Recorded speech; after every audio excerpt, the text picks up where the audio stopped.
Ayan, dito na naman kami guys sa mga gandang tourist spot dito sa San Francisco. Hindi ko nga lang alam kung ano saktong tawag nito. So, I'll find out later. Oh.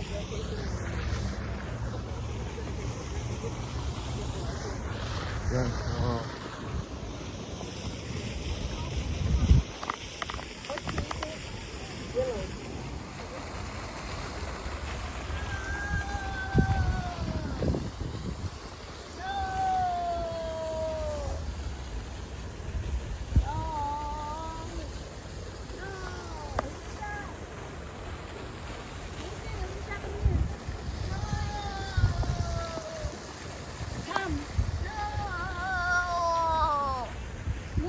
Come on.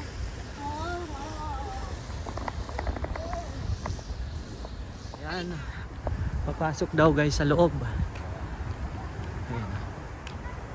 Ooh. Ito yung tinatawag nilang Palace Lagoon. Ay, akala ko sa Pinas lang ang Lagoon. Mayroon din pala rito. Palace of Lagoon. Ang parang ano siya? Parang ang tawag nito mga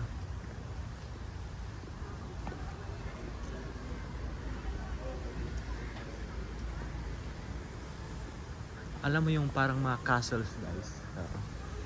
Parang mga castles lang siya. Pati yung kulay. So ito na guys yung pinaka great experience natin sa pagpunta natin dito sa San Francisco. Ayan, ang makita ng personal ang bridge nila rito, ang landmark nila. Kasi kung sabi ko nga kanina, kapag i-search mo ang San Francisco ay makikita mo yung logo nila is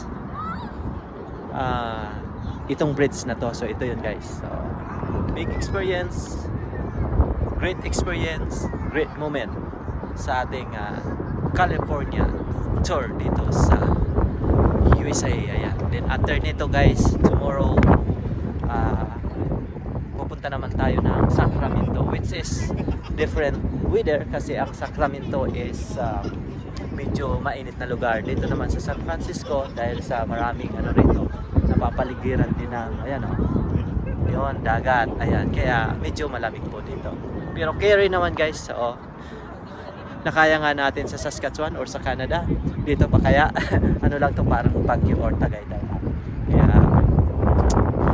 sabi ko nga thanks God, ayan, nagkaroon tayo ng experience. Binigyan tayo ng pagkakataong ma-experience ang mga ganitong bagay na maraming tao rin ang gustong mangyari. Subalit lack of alam mo na, time, lack of financial, lack of money, something like that.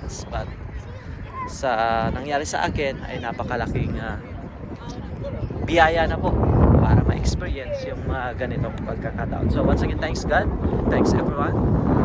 Salamat sa ating mga followers na sumusubaybay. So, kahit kaunti yan, siyempre mga solid. Yun ang mga solid.